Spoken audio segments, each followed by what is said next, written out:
the details of the graph, but we're going to learn a little bit of a quicker method today that can skip all the having to make a table to graph that. So let's go ahead and start here with number 1. I'm going to draw a graph. You guys should do that too. All right, so this number right here, that tells me my y-intercept. Now, if you want to review why that is, a y-intercept is where you touch the y-axis. What's your x value when you touch the y-axis? 0.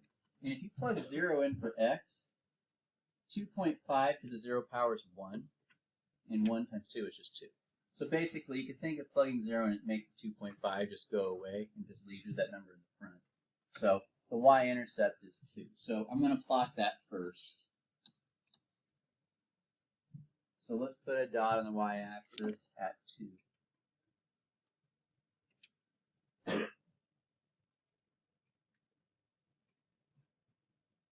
All right. And this is my b value. And that's greater than 1. When b is greater than 1, you have exponential growth, so your graph is flat on the left side and it goes up on the right side. And now where does it get flat though? It gets flat here at the x-axis. So I would draw a flat line here. It's going to come up, hit that dot, and then it shoots up after that. And that's an exponential function. So a little bit faster than using a table. All you have to do is look at the y-intercept and look at the b value to tell which way the shape is going to go. Let's go ahead and take a look at the second one there.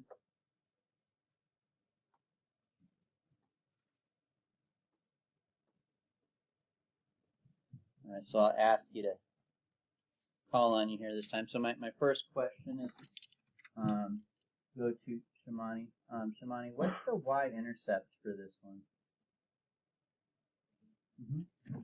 So we're going to go at 3. Thank you. Why don't you guys see, well, for this one I can't really call somebody up unless I wanted to draw on the board, but I think it'll be great. But you'll notice that the b is less than 1. So when that happens, instead of being flat on the left side and going up on the right, it's reversed. It's flat on the left side and it goes up on the right. So this one will look like this. Flat on the left, looking at the x-axis, it comes up, hits the y-intercept, and it goes up after that. Okay? And so there's our other one. So this is growth and this is decay. Now the reason, here's how we think about it. Math is a lot like English in this way. When we read in English, we go from left to right. So as I'm going from left to right, I'm going up. So that's why they call this growth, because as we go to the right, it's going in an upward direction. For this one, as I go to the right, it's going down. So we would call that decay, because it's decaying away, so to speak. All right. So that's a faster method for graphing. Like I said, Monday we graphed, but we did it with tables. Today we're just going to use some shortcuts. We're just going to look at the y-intercept and the b value to get an answer. Okay. So here's a couple for you guys to practice with. Why don't you guys go do that? And when you're after a few minutes, I'll call you guys up and you can share your graphs with us.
You guys are already done. So get your answer to the neighbor. Now's a good time to do that.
All right. So now we're going to do a Desmos demonstration for some transformation stuff that we're going to do. So let's just put a function in there. Let's say I have 3 times 2 to the power of x.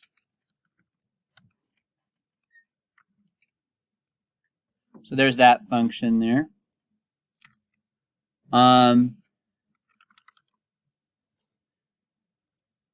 See if I can make this bolder. Okay. So now you guys hopefully might recall from semester 1, what happens to a function if I add a number to it? Like, let's just say I put, okay, so it's a translation. That's true. Now, it doesn't go right, but it is a translation. It actually goes up. So if I were to take this f of x here and add a number to it, like let's say 3, notice what's happened here. Now, originally for this one up here, what's the y-intercept? 3. So for the red one here, it touches the y-axis of 3, because that's the y-intercept, right? But if I put plus 3, what's the y-intercept on the new one? 6, so it's 3 more, okay? So if you take an exponential function like this, and you add a number to it, how do you find the y-intercept now? Well, you take what it used to be, and you're going to add whatever's there to it, right? So it used to be 3, but that plus 3 moved it up. And you guys probably won't be too surprised, but what would happen if I were to, instead of adding a number, subtract it? What would that do? It would go down. So let's do that. So minus 3. What's the y-intercept now? 0, right? Because we have 3 times 2 to the x. So the y-intercept used to be 3, but if I subtract 3, now it's 0, because 3 take away 3 is 0. So now you kind of see the way you find your y-intercept is you take the a value, and you're going to combine that with the c value. Now I'm going to put plus, but that doesn't matter. If I add a negative, that's the same thing as subtracting, right? So just think of the y-intercept as always the a value plus the c value. This is a, b, and c. Okay, so the y-intercept is going to be the a value, which we've been using so far, but now we're going to add the c value because we got shifted, right? Now, what else changes, though? I mean, everything changes, really. Very good. The horizontal asymptote. Where was our horizontal asymptote for everything we graphed so far? 0. It was always here at y equals 0, right? But where do you think the horizontal asymptote would be now? Going to be down 3 more spaces because everything got shifted down. So instead of, like the red line here is approaching y equals 0, the yellow highlighted area. But since I shifted everything down, the blue line is approaching this orange line, which is negative 3. So now we can see that our horizontal asymptote, I'll abbreviate that. Our horizontal asymptote is no longer y equals 0. It's y equals whatever that number is there, which is the c. So my y-intercept is a plus c. My horizontal asymptote is just c. We good? So everything just got shifted either up or down depending on whatever that c value is. So the y-intercept is plus c. And so you can think of the horizontal asymptote as plus c too. It was 0, right? 0 plus c is just c. But anyway. All right. So that's one transformation and the changes that it makes.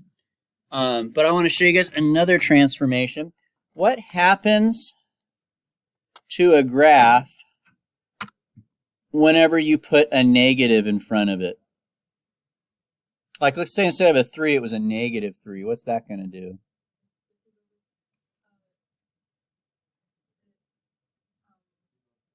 It goes upside down. So let's put it on there. You see that? It just takes every y value and makes it negative. So it flips it upside down. All right? So that will affect the shape as well. All right, so now that we've done that review topic there, let's go back to our notes and take a look here. So here's what we've talked about so far now. So now, instead of saying the horizontal asymptote is y equals 0, we're going to say the horizontal asymptote is y equals c. If there's no c there, then you can say it's 0. Okay? But if there is a c there, then we'll say that that's what the c value is. I'm sorry, the horizontal asymptote. The y-intercept is no longer going to be just a, it's going to be a plus c. If there's no c, then it's just a.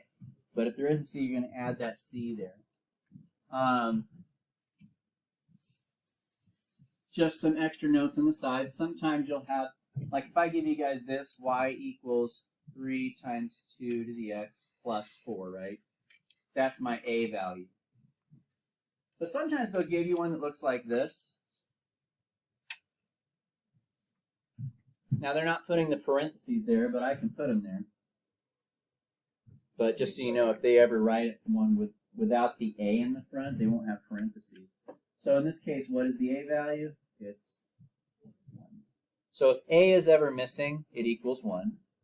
If c is ever missing, so like let's say I just got rid of this, then it's 0. Okay, so if a is missing, it's 1. If c is missing, it's 0. The number that's right next to the exponent is b. That will never be missing.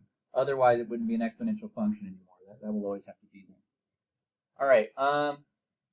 Now, number 3, we're going to draw a chart. Okay. Number 3, we're going to draw a chart. We've already seen this.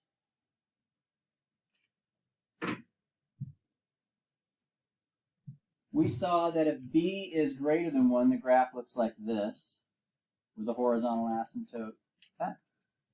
And we've seen that if b is less than 1, the graph looks like this.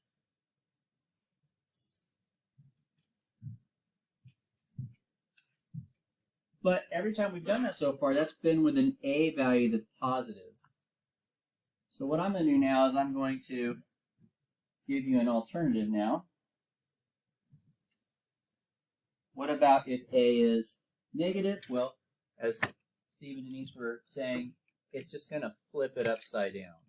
Okay, so this one, if you have a b value that's greater than 1, this shape here will flip upside down. It would look like this. If you have a b value that's less than 1, then this shape would flip upside down and would look like that.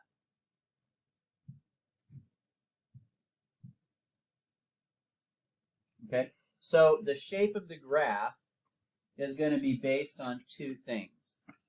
What's your b value? Is it greater than 1 or less than 1? And also, is a positive or negative? So we're going to put all these ideas together now to graph some more exponential functions with these sorts of transformations put onto them.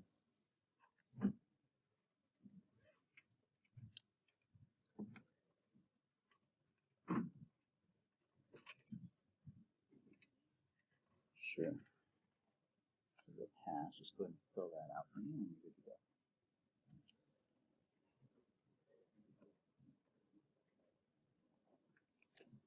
go. Okay, Am I good to erase?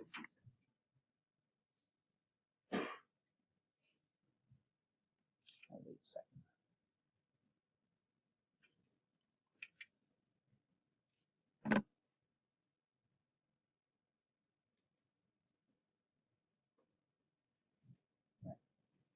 Let's do some examples.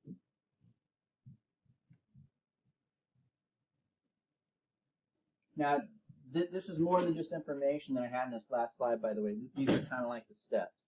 So the first thing that we're going to do is we're going to graph the horizontal asymptote. It's y equals c. Then we're going to plot the y-intercept. It's a plus c. After that, we'll put the shape on the graph. Okay? So, all right. So for number 1, I'm going to erase this as I go because I'll need some space. So just keep that in mind. So I got to do 3 graphs. You guys might need to use the margin or something. All right. So first of all, I'm going to put A, B, and C for the 3 steps here. You don't have to do that. I'm just doing this for teaching purposes. Maybe you can do it for your notes. I don't know, but on your homework, you don't have to write this out.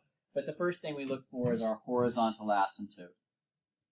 Now, I told you guys that the horizontal asymptote is y equals whatever the c value is. What's the c value? It's 1. If you need a little reminder, I can put this up here for you. But the c value is 1.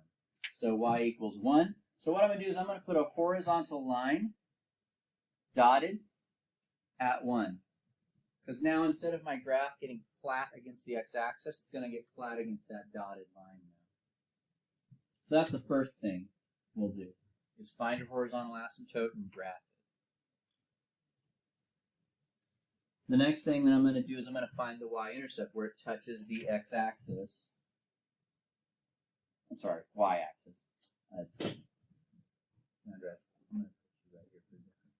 The y-intercept is going to be the a value plus the c value. So my a value is 2.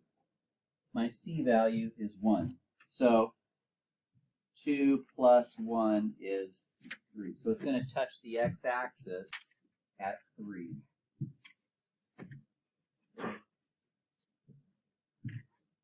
I keep saying x-axis, but it's y-axis. It's going to touch the y-axis at 3. The last thing we're going to do is we're going to do the shape. So, is my a value positive or negative?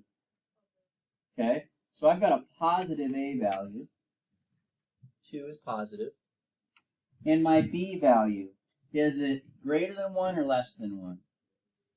Greater than 1. So look on your chart and pick the correct shape. As you guys should see on your chart, it should be flat against the asymptote on the left side, right? And then it's going up on the right. So flat and up. So there's my graph.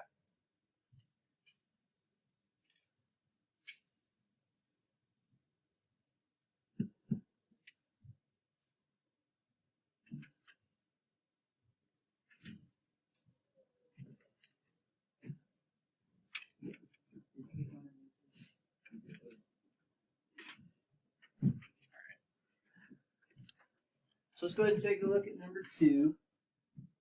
Can I erase? Maybe I could squeeze 2 over here. Okay, so I'm going to ask you guys these 3 questions.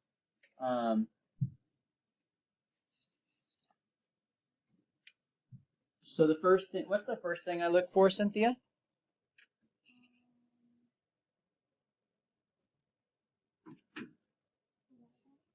The what? The y-intercept?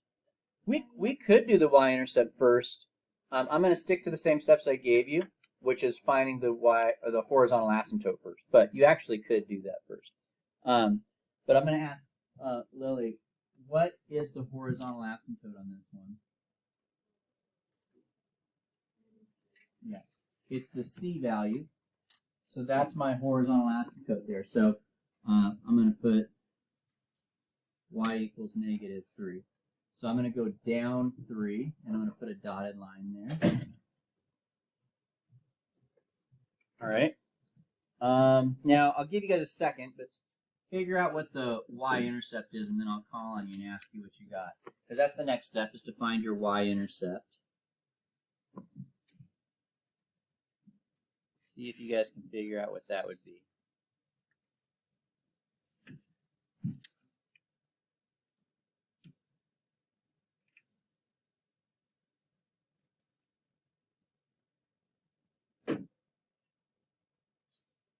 What do you think, Kristen? It's a good guess. How'd you get that?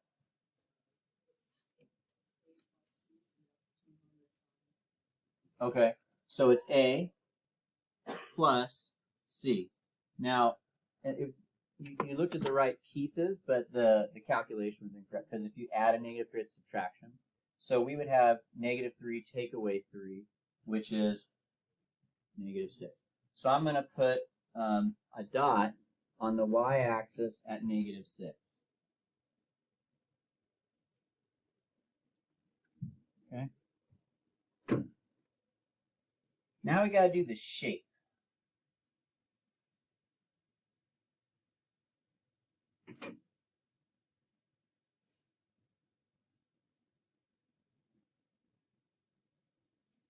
See if you guys can draw the shape on your graph.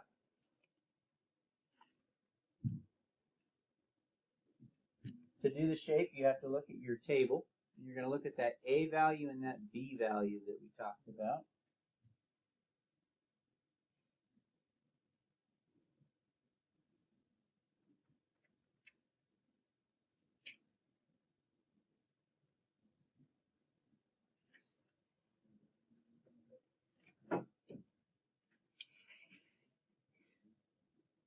So Armani, is it getting flat against the asymptote on the right side or on the left side? On the right side. That's correct. And Natalie, is my graph going in a downward direction or an upward direction on the other side?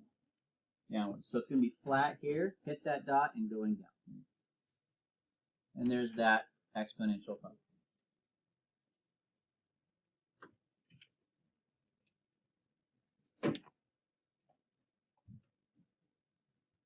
All right, we'll do one more together, and then I'll let you guys practice.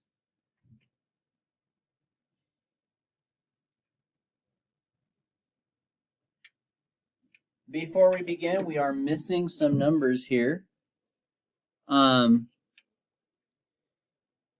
I'd like you guys to do is fill in the missing numbers. We should have an A, a B, and a C. We're missing 2 of them. I would like you to rewrite this equation with the A and the B actually there. Okay, so rewrite that equation on number 3 with the missing numbers there. Talked about what the missing numbers should be if they're not there.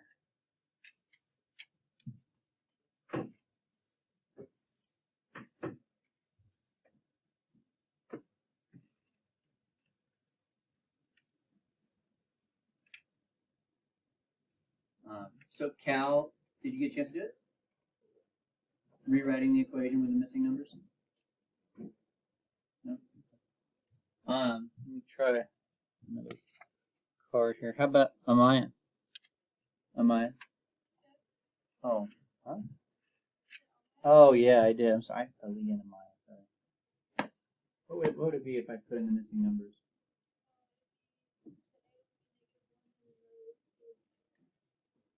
Yep. If A is missing, it's 1. If C is missing, it's 0. All right. So let's go ahead and continue. All right, Haley, what would the horizontal asymptote be on this one?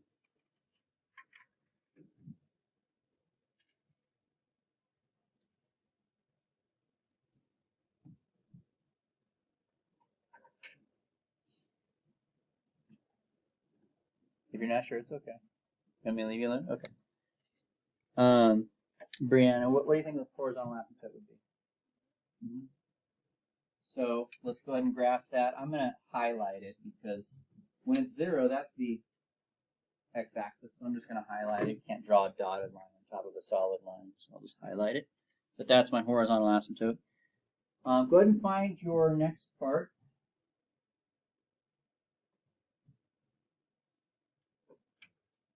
And so, Niana, what is the next thing we look for?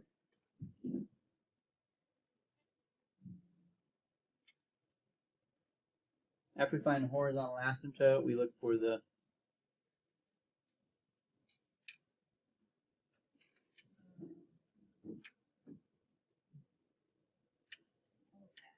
okay.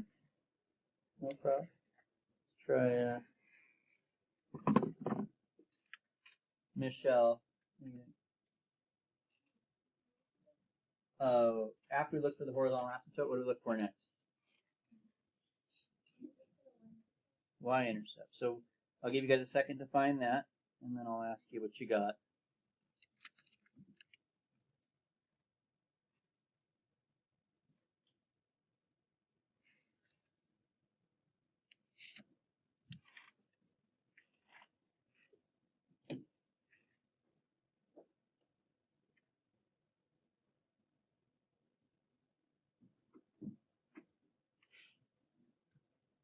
What do you think, Alondra? What's the Y-intercept?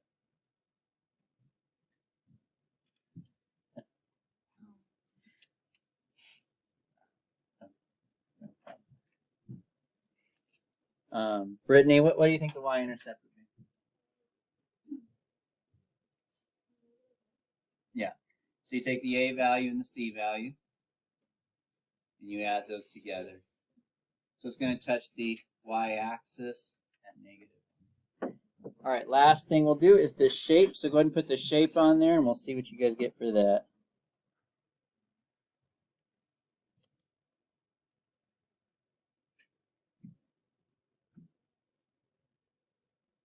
Gotta look at your A value and your B values for that.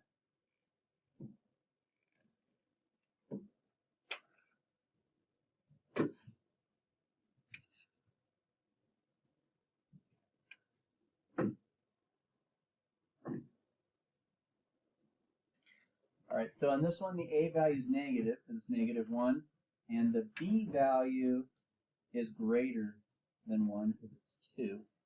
So Adriana, which side is it getting flat against the asymptote on? Left or right side? Yeah. So it's flat on this side.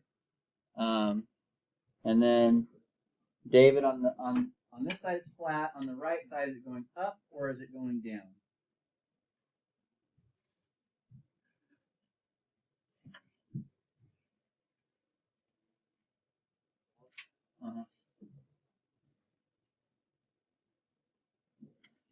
All right. So there's our exponential function. So we saw, you start by plotting your horizontal asymptote. Oh, that's the C value. And then you do your Y-intercept, adding these two together. And then you figure out the shape and draw it up. So there's a student practice for you guys on the next slide. I'm going to leave these problems up here in case someone's still writing them. But here's the 3 problems I'd like you guys to be working on right now. Time permitting, I'll call some people up here to share the results with us. And then while you guys are working on that, I'm going to come around and check off your notes, see how those are.